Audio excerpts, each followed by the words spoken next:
বিষয় হলো যে লজ্জাজনক বিষয় হলো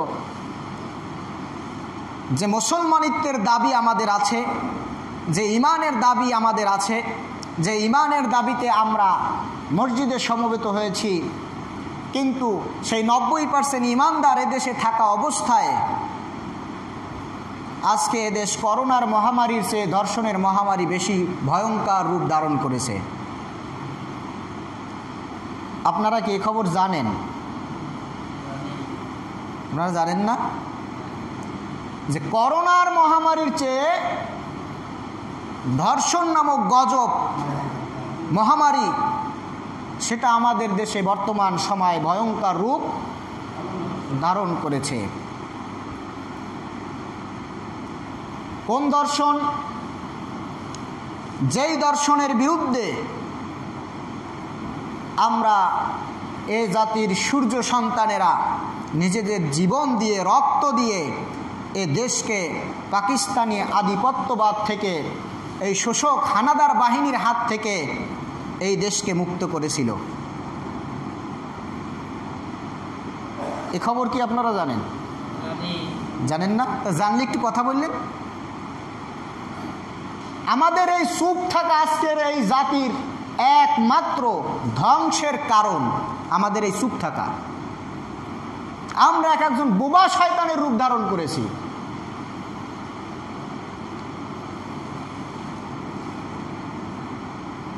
একজন পাক্কা মুসলমান, অথচ ভাবকে আমাদের বোবা শয়তান, দুনিয়ার কিচ্ছু বুঝি না আমরা। আমাদের এই চুপ থাকা আজকে জাতির এই ক্রান্তি লগ্ন পৌঁছাতে হয়েছে। সুতরাং সকল ক্ষেত্রে চুপ থাকা যায় না। যে ধর্ষণের বিরুদ্ধে,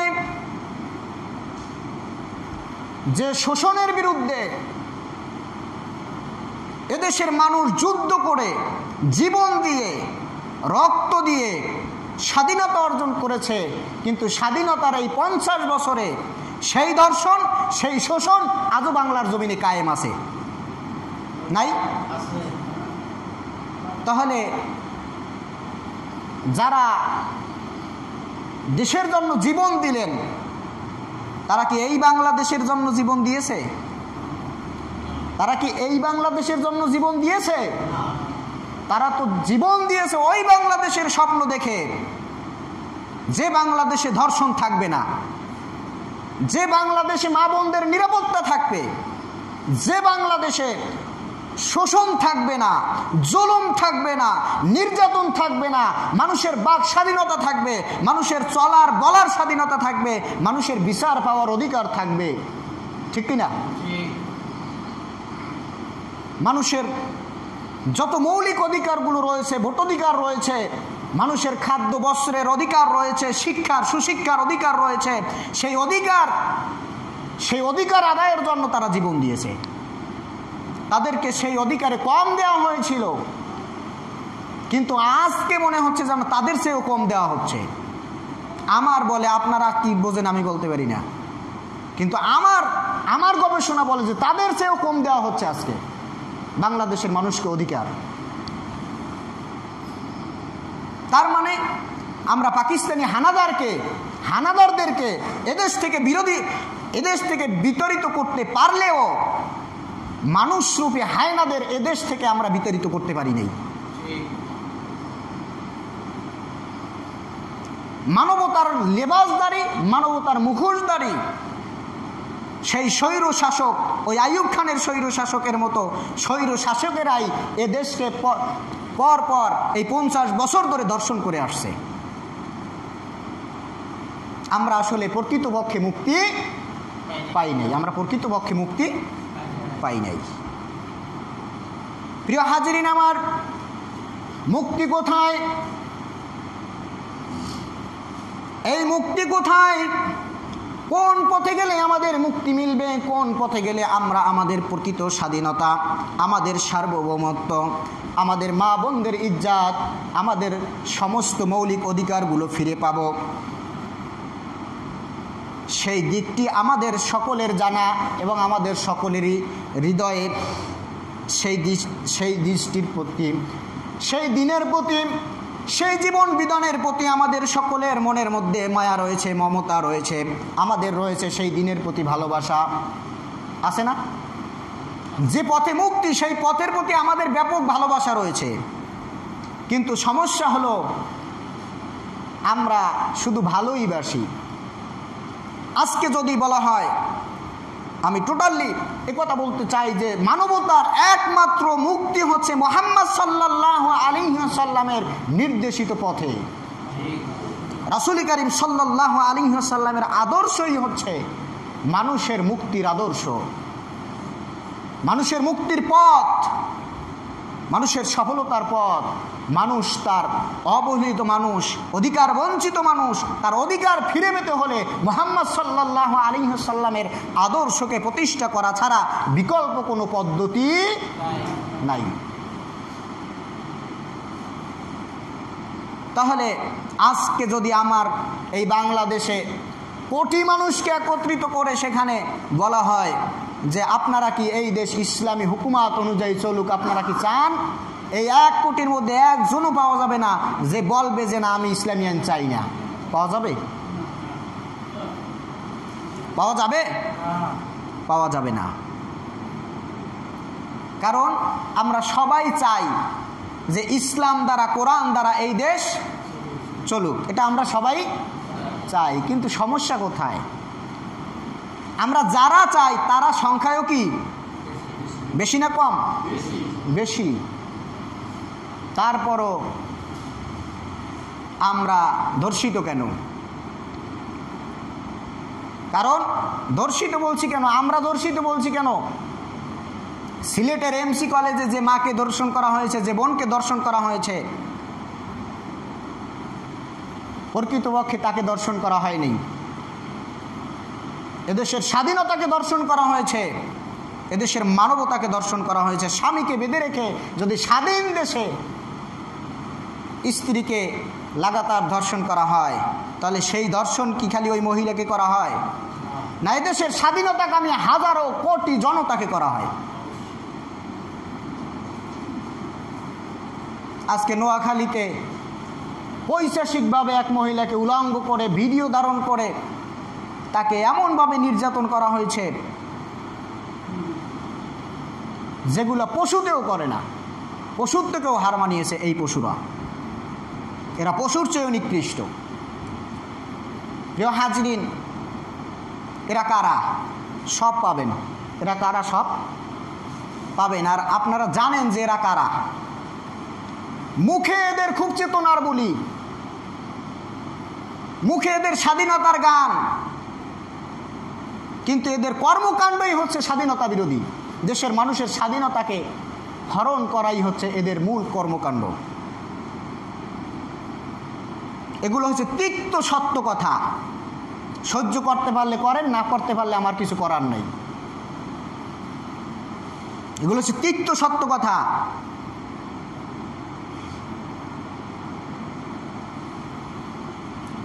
তাহলে মুক্তির পথ কোথায়? মুক্তির পথ হচ্ছে মুহাম্মদ সাল্লাল্লাহু আলাইহি ওয়াসাল্লামের পথ, মুহাম্মদ সাল্লাল্লাহু আলাইহি ওয়াসাল্লামের আদর্শের পথ। শেখ মুজিবুরের আদর্শ দেখেছি, জিয়াউর রহমানের আদর্শ দেখেছি, এরশাদের আদর্শ দেখেছি যে আমি অমুক আদর্শের সৈনিক, আমি অমুক আদর্শের সৈনিক। 50 বছরে বাংলাদেশের মানুষ দেখেছে কিন্তু মুক্তি পায় নাই। পাইছে? পায় নাই। সুতরাং এখন আর এই আদর্শ চলবে না। এদেশের মানুষকে যদি স্বাধীনভাবে বাঁচতে হয়, এদেশের মানুষকে যদি তার মৌলিক অধিকার নিয়ে বাঁচতে হয়, আমরা এদেশের নাগরিক, আমাদেরকে যদি আমাদের মৌলিক অধিকার নিয়ে বাঁচতে হয়, তাহলে আমাদের একটাই পথ। সেই পথটি হচ্ছে মুহাম্মদ সাল্লাল্লাহু আলাইহি ওয়াসাল্লামের পথ। সেই আদর্শ হচ্ছে মুহাম্মদ সাল্লাল্লাহু আলাইহি ওয়াসাল্লামের আদর্শ, জীবনের একমাত্র পথ।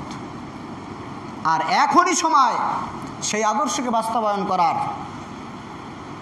আমরা সকলেই মৌখিকভাবে চাই, অন্তর দিয়ে ভালোবাসি, কিন্তু কাজে পরিণত করি না, যার কারণে আমরা ধর্ষিত হচ্ছি। আজকে আমি আলোচনা করব এই ধর্ষণের কারণ এবং প্রতিকার। কি কারণে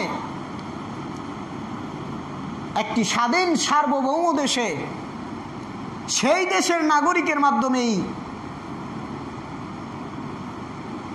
ধর্ষিত হয় এদেশের মা বোন, না অন্য দেশ থেকে এসে করে? এদেশের মানুষেরাই করে, তার পাড়া প্রতিবেশীরাই করে। এদেশের চেতনায় গলা ফাটানো ব্যক্তিরাই করে। আমি বানিয়ে বলছি না, আমার কাছে সব এভিডেন্স আছে, আপনারাও সার্চ করলে পাবেন।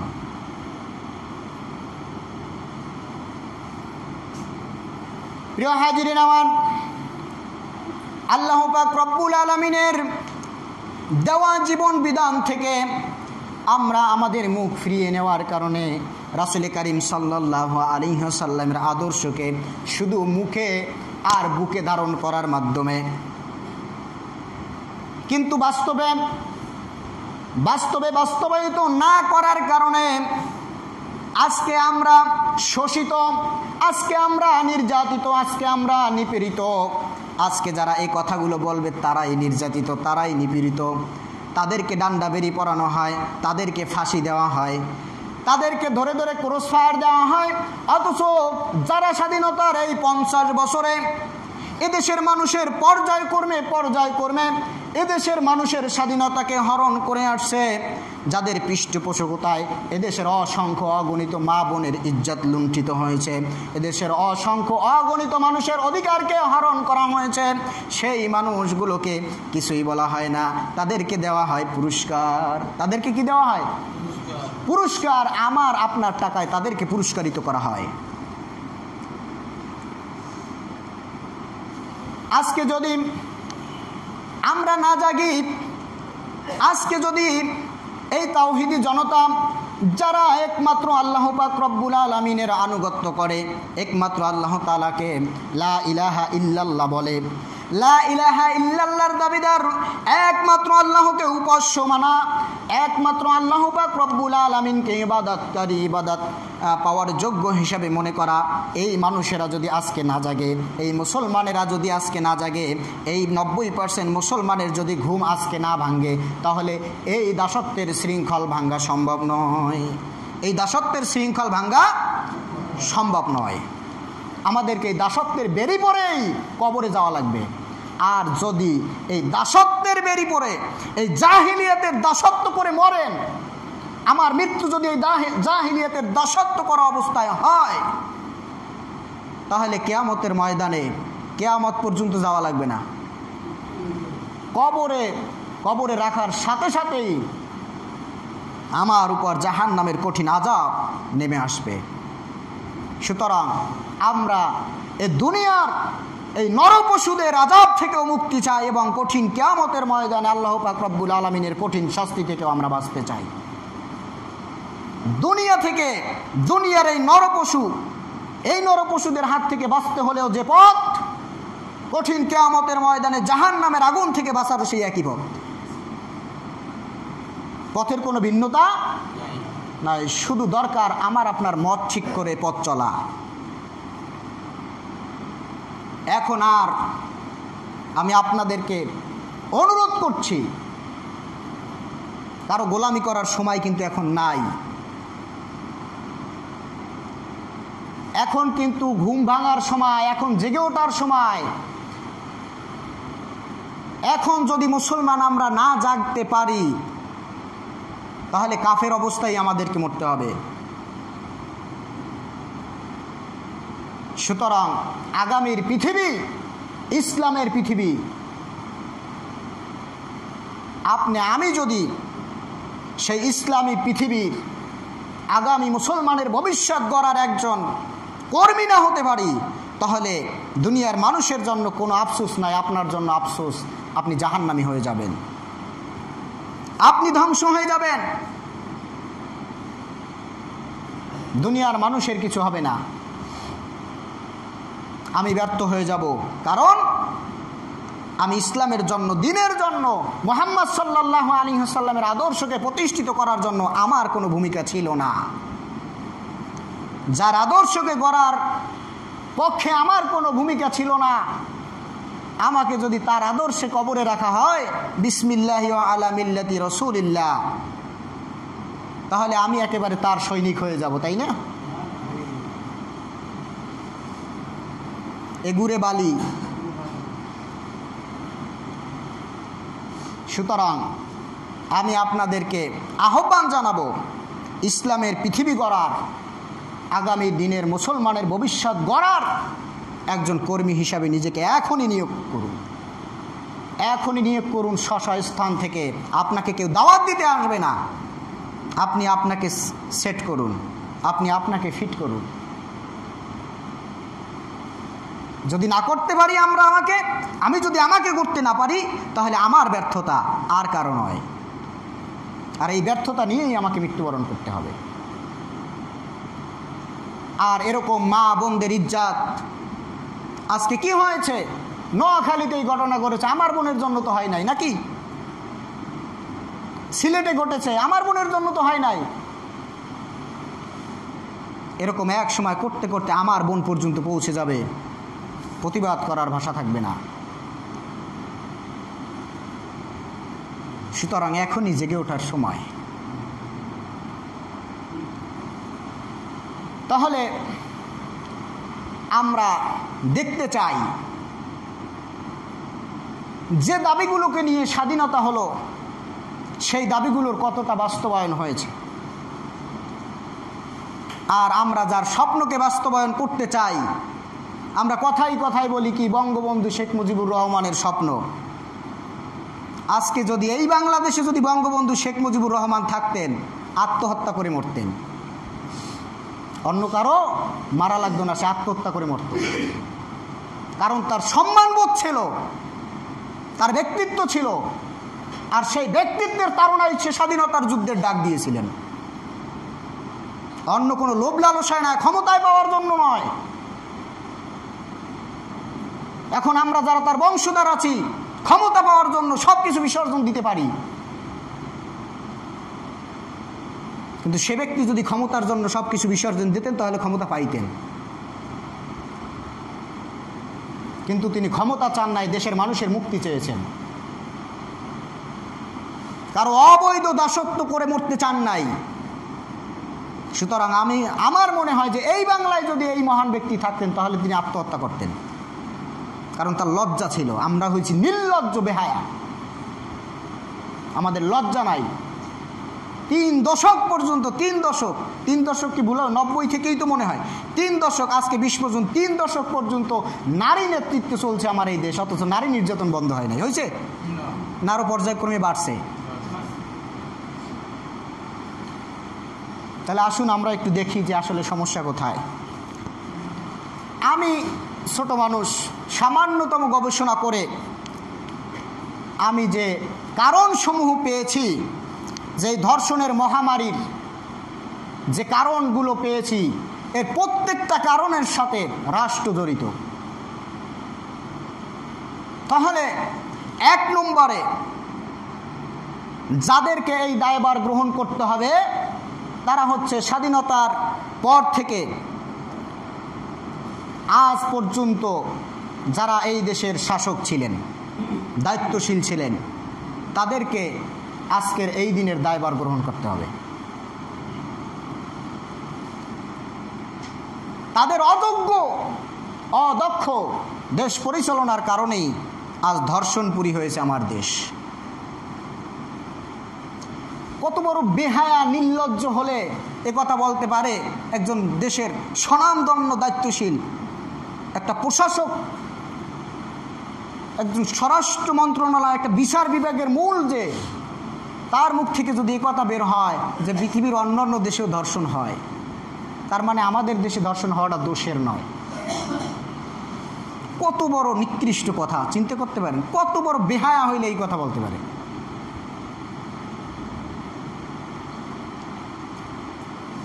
এক নম্বর কারণ হিসাবে আমি যে কারণটিকে চিহ্নিত করেছি, তার 1 নম্বর কারণ হচ্ছে নগ্নতা। 1 নম্বর কারণ হচ্ছে কি? নগ্নতা। ঘুমাবেন না। 1 নম্বর কারণ হচ্ছে নগ্নতা। আমাদের দেশে নগ্নতায় সয়লাভ হয়ে গেছে। রাস্তাঘাটে, বাজার হাটে, যেখানেই যান সেখানে উলঙ্গ বেহায়াপনা আছে না নাই? আছে। নগ্নতার সিস্টেম দেওয়া হচ্ছে। আমি 11টা কারণ বের করেছি, আগে কারণগুলো বলবো, তারপরে প্রতিকার কোরআন এবং হাদিস থেকে ইনশাআল্লাহ। 1 নম্বর কারণ নগ্নতা। সুতরাং এই নগ্নতাকে প্রতিহত করতে হবে। এই নগ্নতাকে প্রতিহত করার জন্য সরকার একা ব্যবস্থা নেবে, আপনার কোনো ব্যবস্থা নেওয়ার দরকার নাই। আছে আছে। 2 নম্বর হচ্ছে অশ্লীল সিনেমা। 3 নম্বর ব্লু ফিল্ম। 4 নম্বর যৌন ও অশ্লীল ছবি সম্বলিত পত্রিকা, ম্যাগাজিন, যেগুলো আমাদের দেশে সচরাচর চলে, বিজ্ঞাপন। আপনি টিভি দেখতে যাবেন, একটা গাড়ির বিজ্ঞাপন আসলে, সেখানে একজন অর্ধ উলঙ্গ নারীকে দাঁড় করানো হয়েছে, নাই? একটা গাড়ির বিজ্ঞাপন, একটা চকলেটের বিজ্ঞাপনে পর্যন্ত অর্ধ উলঙ্গ নারীকে ওখানে পণ্য করা হয়েছে। এরপরে বাংলাদেশি চলচ্চিত্রে যে পরিমাণে ধর্ষণের সিন, অন্য কোনো দেশের চলচ্চিত্রে এই পরিমাণ ধর্ষণের সিন নাই। বাংলাদেশে এমন কোনো ছায়াছবি পাওয়া যাবে কিনা আমার জানা নাই, কারণ আমার অভিজ্ঞতা কম, যে তাতে ধর্ষণের দৃশ্য নাই। প্রায় প্রত্যেকটি ছায়াছবিতেই ধর্ষণের দৃশ্য আছেই। তাই সেখানে সমস্যা আছে, সেখানে দর্শন করা টাকা হলে পরিচালক থেকে নির্ধারিত নায়ক চলে আসে, আর এখানে দর্শন করলে তো আর নায়ক আসে না, যার কারণে ধর্ষণ হয়ে যায়। তাহলে দর্শন শিখেই লোকে, এগুলোকে বন্ধ করতে হবে। এরপরে হচ্ছে বিবাহের জটিলতা। আছে না নাই? আপনারা কি আমার কথা শোনেন? আমি কি কোনো অনর্থক কথা বলতেছি? এগুলো কি অযৌক্তিক? বিবাহের জটিলতা। আমাদের দেশে বিবাহ যেমন কঠিন, জেনা তত সোজা। বিয়া যত কঠিন, জেনা তত কি সোজা। আজকে যদি কাউকে বিবাহ করতে হয়, আমি মাস্টার্স পাস করছি, আমাকে যদি বিবাহ করতে হয়, তাহলে আগেই চিন্তা ভাবনা করবে, নিজের পায়ে দাঁড়িয়ে তারপরে কি করো? বিবাহ করো। নিজের পায়ে দাঁড়াবে কবে আর বিবাহ বা করবে কবে? দাঁড়ানোও হবে না, বিয়াও হবে না। তাহলে কি করবে সে? অন্যায় পথ সে অবলম্বন করবে না। পেটে খিদা রেখে আপনি বলবেন খাবা না, খাবা না। এ দায়ভার কার? এ দায়ভার রাষ্ট্রের। বেকারত্বের সমস্যা আছে না নাই? কারণ হচ্ছে এই বেকারত্ব বিভিন্ন অপকর্মের, বিভিন্ন সন্ত্রাসের জন্ম দেয়। যে যুবক বেকার থাকে, শয়তান তাকে লাড়িয়ে নেয়। কাজে থাকলে তার দ্বারা অপরাধ কম সংগঠিত হয় না। সে অপরাধ করার সময় পাবে কই? সে তো কাজে ব্যস্ত থাকবে সব সময়। কিন্তু এই বেকার থাকার কারণে অপরাধ সংগঠিত বেশি হয়। এরপরে সবচেয়ে একটা বড় সমস্যা কোনোটার চেয়ে কোনোটা কম না, কিন্তু এটা আরো ভয়ানক, বিচারহীনতা। আছে না নাই? ব্রিটিশদেরকে এই উপমহাদেশ থেকে তাড়ানো গিয়েছে, পাকিস্তানিদেরকে বাংলাদেশ থেকে তাড়ানো গিয়েছে। কি বাহাদুরি আমাদের! ব্রিটিশকে তাড়িয়েছি, পাকিস্তানিদেরকে তাড়িয়েছি, অনেক বাহাদুরি। এখন পর্যন্ত ব্রিটিশদের আইন, পাকিস্তানিদের আইন তাড়াতে পারি নাই। তাহলে তোর ঘরে শান্তি আসবে কিভাবে? ওরা যে বীজ বপন করে দিয়ে গেছে, সেই বীজই তো তোর ঘরে অশান্তির গাছ তৈরি করবে, বড় করবে। আজকে ব্রিটিশকে যেভাবে এদেশ থেকে, এই উপমহাদেশ থেকে ঝাড়ু পিটা করে তাড়িয়ে দেওয়া হয়েছিল, তেমনিভাবে যদি ওদের সাথে ওদের আইনগুলোকে এদেশ থেকে তাড়িয়ে দিয়ে ইসলামী আইন ব্যবস্থা করা যেত, তাহলে এদের শান্তিতে ভরে যেত। কিন্তু আমরা বাহাদুরি দেখাই, এই করেছি সেই করেছি, কিছুই করিনি। এরপরে হচ্ছে নৈতিকতার অবক্ষয়। কারণ কিছু মানুষ আছে যাদের চরিত্র এত নিচু, মানুষত্ব বলতে কিছু নাই, এই মানুষগুলোকে কোনোভাবেই ফেরানো যাবে না। তারপরে আছে পারিবারিক অসচেতনতা। আমাদের প্রত্যেক পরিবার আমরা অসচেতন, আমাদের মাঝে সচেতনতা নেই। আমার সন্তান কার সাথে চললো, কোন পথে চললো, কি করলো, আমার মেয়ে কোথায় গেল, কি করলো না করলো, এই খোঁজখবর আমরা রাখি না। ভাই হিসেবে রাখি না, পিতা হিসেবে রাখি না, মা হিসেবে রাখি না। আমরা যারা পরিবারের দায়িত্বশীল আছি তাদের অসচেতনতা এই ধর্ষণের কারণ। এরপরে সবচেয়ে গুরু যে কারণ, সেই কারণ হচ্ছে শিক্ষা জাতির কি? শিক্ষা জাতির মেরুদণ্ড। জানেন এবার এসএসসিতে 100% পাস, তাহলে বাংলাদেশের মেরুদণ্ড কত শক্ত? কথা বোঝেন নাই?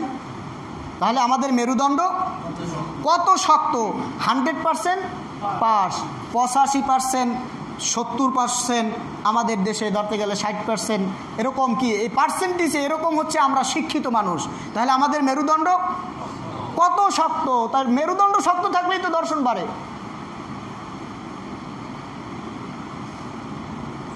শিক্ষা জাতির মেরুদণ্ড নয়, সুশিক্ষা জাতির মেরুদণ্ড। ভুল বলছি? শিক্ষা জাতির মেরুদণ্ড নয়, সুশিক্ষাই হচ্ছে জাতির মেরুদণ্ড। আর আমাদের দেশে সেই সুশিক্ষার অভাব। ধর্মহীন শিক্ষা ব্যবস্থা আজকে দর্শক তৈরি করে, আজকে জিনাকার বেহায়া নির্লজ্জ তৈরি করে। ধর্মহীন শিক্ষা ব্যবস্থা দরকার দেশে। এই 11টা কারণ আমি পেয়েছি আমার অবজারভেশনে, আমার গবেষণায় আমি এই 11টা কারণ পেয়েছি। আরও কারণ থাকতে পারে। এবার আসি প্রতিকার। প্রতিকার হিসাবে যেটা দরকার সেটা হচ্ছে 1 নম্বরে ধর্ম ভিত্তিক শিক্ষা ব্যবস্থা। কোনো ধর্মই কাউকে অশ্লীলতা শিক্ষা দেয় না, দেয় না। প্রত্যেক ধর্মে দেখবেন, প্রত্যেক ধর্মেই এই অশ্লীলতার বিপক্ষে কথা বলা আছে। সবচেয়ে বেশি যে ধর্মে বলা আছে সেই ধর্মের নাম কি? ইসলাম শুধু অশ্লীলতা থেকে দূরে থাকার জন্য বলে নাই। ইসলাম যেমনিভাবে অশ্লীলতা থেকে দূরে থাকার কথা বলেছে, তেমনিভাবে অশ্লীলতা মুক্ত নিজেকে পরিচালনা করার সিস্টেম বাতলে দিয়েছে, তাই না? ইসলাম শুধু বলে নাই তুমি জেনা করবা না, ইসলাম বলেছে জেনা করবা না, তাহলে কি করবা? হালাল পন্থা তৈরি করে দিয়েছে, একদম সোজা করে দিয়েছে। ইসলাম বিবাহকে একদম সোজা করে দিয়েছে। জেনার পরিবর্তে তোমরা বিবাহ করো, হালালভাবে তোমরা তোমাদের জৈবিক চাহিদা পূরণ করো। কিন্তু আমাদের দেশে আইন করে এটাকে বাদ দেওয়া হয়েছে। আজকে বাল্যবিবাহ ঠেকানো যায়, বাল্যবিবাহ হয় কার কান থেকে জানে শোনে, সাথে সাথে পুলিশ হাজির। হাজির ভালো কথা, তাদের দায়িত্ব, হাজির হয়েছে। হাজির হয়ে ক্ষান্ত না, সাথে সাথে জরিমানা, না হয় জেল, সাথে সাথে অ্যাকশন। অথচ নগ্নতা বাংলাদেশের আনাচে কানাচে প্রত্যেকটি জায়গায় নগ্নতা ছড়িয়ে আছে। রাষ্ট্রীয় পৃষ্ঠপোষকতায় পার্ক তৈরি করা হচ্ছে, আর সেই পার্কে একেবারে 100%-এর জায়গায় 95% অশ্লীল কার্যকলাপ চলে পার্কের মধ্যে। ভুল? তাহলে আপনারা কথা বলেন না কেন? না আপনারা এগুলো চেনেন না মনে হয়? ভালোই চেনেন। আজকে পার্কে পার্কে, শহর, উপজেলা, জেলা, সমস্ত জায়গায় পার্কে পার্কে সয়লাভ হয়ে গেছে। সেখানে 20 টাকা থাকলেই সব বৈধ। আজকে যে বয়ফ্রেন্ড গার্লফ্রেন্ডকে নিয়ে ওই পার্কে গিয়েছে, কালকেই তো ওই গার্লফ্রেন্ড ধর্ষণের মামলা করেছে। আজকে 9-এ পড়ে, 8-এ পড়ে, 10-এ পড়ে, এই মেয়েদের বিবাহ ঠেকান আপনারা। এই মেয়েদের পালিয়ে যাওয়া তো ঠেকাইতে পারেন না, এই মেয়েদের পার্কে যাওয়া তো ঠেকাইতে পারেন না। তাহলে আপনারা কি ধর্ষণের বিপক্ষে না পক্ষে? এই রাষ্ট্র কি ধর্ষণের পক্ষে না বিপক্ষে? পক্ষে, এই রাষ্ট্র দর্শনের পক্ষে, দর্শকদের পৃষ্ঠপোষকতা দিচ্ছে এই রাষ্ট্র। যার কারণে আজও পর্যন্ত এই দেশ থেকে দর্শন বিলীন হয় নাই, আর হবেও না। শুধু বোবা কান্না আর আত্মচিৎকার। কারণ আমি আগে বলছি যে 3 দশক পর্যন্ত নারীরাই দেশ চালাইছে, আর এই 3 দশকই দেখেন দর্শনের সব চাইতে বেশি। এই 3 দশকই, আগের তা বাদ। পুরুষরা যতদিন শাসন করছে ততদিন পর্যন্ত এরকম দর্শন ছিল না, এরকম বিলাজ্যপানা বেহায়াপানা এই দেশে ছিল না। আপনারা মুরব্বীরা সাক্ষী, আমি কি মিথ্যা বলছি? কিন্তু যখনই এরা ক্ষমতায় আসছে, তাদের এই আমলে এই 3 দশকেই দেখবেন ধর্ষণের সবচাইতে বেশি। একটা পরিসংখ্যান আমার কাছে আছে, আমি বেশি দূরে যাই নাই কারণ অনেক সময়ের প্রয়োজন। তাহলে 2019 সালে পুলিশের পরিসংখ্যান মোতাবেক ওই 19 সালে দেশে ধর্ষণ হয়েছে 5400টি। 5400টি। এখন আমি বলবো যে এই যারা দর্শন করছে, এই দর্শকদের সামাজিক অবস্থানগুলো কি কি ছিল একটু শোনেন যে কারা দর্শন করে।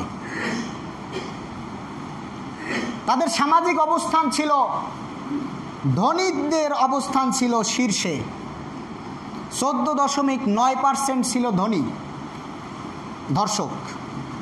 এরপরে রাজনীতিবিদদের সন্তানদের মধ্যে ছিল 9.1%, আর রাজনৈতিক নেতাকর্মীরা ছিল 4.6%।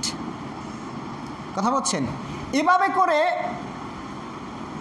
যারাই ধর্ষণ বিরোধী, যারা মানুষের অধিকার প্রতিষ্ঠা করতে চায়, রাজনীতিবিদ নাকি, তাই না, তাদের চিল্লানি ঠেলায় তো সব শেষ পৃথিবীর। যখন মাইক সামনে পায়, আর কিছু আমাদের মতো কাণ্ডজ্ঞানহীন জনতা আমাদের সমর্থন যখন পায়, তখন তো তারা আর থাকে না, সোনায় সোহাগা হয়ে যায়, ইচ্ছা মতো বক বক বক বক বক বক করে বলে যায়। অথচ রাতের বেলায় ও নারী নিয়ে, মদ নিয়ে ওই আড্ডাখানায় পড়ে থাকে।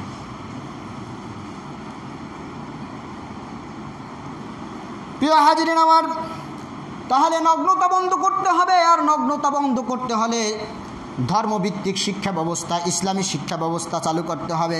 যদি কোনো ব্যক্তি ইসলামী শিক্ষায় শিক্ষিত হয়ে যায়, তাহলে আল্লাহ পাক রব্বুল আলামিন তাকে বলছে সে তো ধর্ষণ তো দূরের কথা, ফাহিশা কাজের কাছেও যাবে না।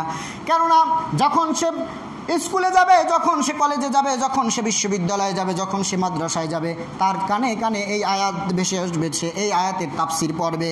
কুল ইন্নামা হাররামা রাব্বিয়াল ফাওয়াহিশা মা যাহারা মিনহা ওয়া মা বাতান। আল্লাহ পাক রব্বুল আলামিন বলছেন, কুল ইন্নামা, বলে দাও নিশ্চয়ই হাররামাল্লাহ, নিশ্চয়ই আল্লাহ পাক রব্বুল আলামিন হারাম করেছেন, রব্বিয়াল ফাহিশা, তোমার রব হারাম করেছে ফাহিশা, অশ্লীলতা, জেনা না কিন্তু অশ্লীলতা, তা প্রাথমিক পর্যায় যেটাকে আমরা পড়ি উলঙ্গপানা, বেহায়াপানা, খারাপ কথাবার্তা, নগ্ন ছায়াছবি ইত্যাদি ইত্যাদি, এগুলোকে যখন আমরা বলি, এইগুলোকে বলা হয়, এক কথায় বলা হয় কি, ফাহিশা বা অশ্লীলতা। এই অশ্লীলতার মধ্যে রয়েছে, আমি যে কারণগুলো উল্লেখ করেছি তার মধ্যে এই অশ্লীলতার মধ্যে রয়েছে নগ্নতা, অশ্লীল সিনেমা, যৌন অশ্লীল ছবি সম্বলিত পত্রপত্রিকা, চলচ্চিত্রের মধ্যে ধর্ষণের দৃশ্য। এই যে বিষয়গুলো, এগুলো সব কি অশ্লীলতা। যদি বাংলাদেশের বিশ্ববিদ্যালয়গুলোতে এই সাবজেক্ট পড়ানো হতো, কোরআন যদি বাধ্যতামূলক থাকতো, আর তারা যদি এই আয়াত পড়তো, তাহলে আর এই ধর্ষণের দৃশ্য দেখতে হতো না। আজকে ভার্সিটির ছাত্রীর ধর্ষণের জন্য মামলা করা লাগতো না। যাদেরকে বাংলাদেশের মাথা মনে করি আমরা, যে একজন ভার্সিটির ছাত্রী, সে মানে বাংলাদেশের একজন অনার পার্সন, তাই না, সে একজন মেধাবী, বাংলাদেশের একজন উজ্জ্বল ভবিষ্যৎ, কিন্তু তাদেরকে কুশিক্ষা দিয়ে জাতিকে ধ্বংস করা হচ্ছে। আজকে অবাক হয়ে যায়, এতদিন আমি কি বলবো যে গালিও দিতে পারি না, এত বিশ্রী লাগে। এই শয়তানগুলো যে কোথা থেকে আসলো এই দেশে আমার মাথায় ধরে না। এতদিন ধর্ষণের জন্য কত আন্দোলন, কিছু প্রাণী আছে বাংলাদেশের, যখন হুজুর গো কিছু হয় তখন খুব মাথা খারাপ হয়ে যায়। কোনো জায়গায় একটা মসজিদ বেশি হইলে, কোনো জায়গায় 2টা মাদ্রাসা হইলে, কোনো জায়গায় কয়টা তাফসির হইলে তাদের আর মাথা ঠিক থাকে না, তখন টিভি চ্যানেল ফাঁকিয়ে ফেলে এরা। এই শয়তানদের এখন আর খোঁজ নাই। নারীবাদী শয়তান এরা নারীর ক্ষমতায়ন, নারীর অধিকার বলে নারীদেরকে পণ্য করে, নারীদেরকে ইজ্জত লুণ্ঠন করে ছেড়েছে এই শয়তানেরা। যখন নারীর অধিকার হরণ করা হয়, নারীকে দর্শন করা হয়, এই শয়তানগুলোকে দেখা যায় না। কিছুদিন আগে একটা শয়তান দেখা গেছে। এই শয়তান বলছে আবার আইসা, সে ধর্ষণের কারণ পাইছে কোথায়? সে বলছে তার বক্তৃতায়, এখনই সময় ওয়াজ নসিহত বন্ধ করার। কি লাগে কোন? উনি ধর্ষণের কারণ হিসেবে ওয়াজ নসিহত পাইছে। কি ওয়াজের মধ্যে হুজুররা নাকি নারীদেরকে অসম্মান করে কথা বলে, যার কারণে দেশে ধর্ষণ বাড়ছে। এই শয়তানের কি দরকার কর? এই শয়তানের কি দরকার? এগুলো হচ্ছে বুদ্ধিজীবী, এই জ্ঞান পাপীগুলো, এগুলোর কাছে মাইক দেয় কেটা? আমি এইটাই বুঝি না। এই শয়তানগুলোকে জুতা পিটা করে এদেশ থেকে তাড়ানো দরকার। আর তাড়াবে কে? আপনাকে আমাকে তাড়াতে হবে। এ দায়িত্ব আপনার আমার, কারণ এরাই এই দেশকে এখন পতিতালয় বানিয়েছে। আজকে আমার ঘরে আমার বোন ধর্ষিত হবে, আমার প্রতিবাদ করার সাহস থাকবে না। বেগমগঞ্জের নোয়াখালীতে, বেগমগঞ্জে সেখানে 32 দিন পরেই এই খবর জানছে, মেম্বারের কাছে নালিশ গেছে, মেম্বার অসহায়, তিনি কিছু করতে পারবেন না। তাহলে দর্শকদের হাতেই আমরা জিম্মি আস। যদি সমাজের নেতারা জিম্মি থাকে তাহলে আমরা কি? আমরা যাদেরকে ভোট দিয়ে নির্বাচিত করি তারা যদি জিম্মি থাকে এই দর্শকদের হাতে, তাহলে আমাদের অবস্থানটা কোথায়? আমার গণপতিতালয় হবে যদি আপনি আমি প্রতিবেদী না হই।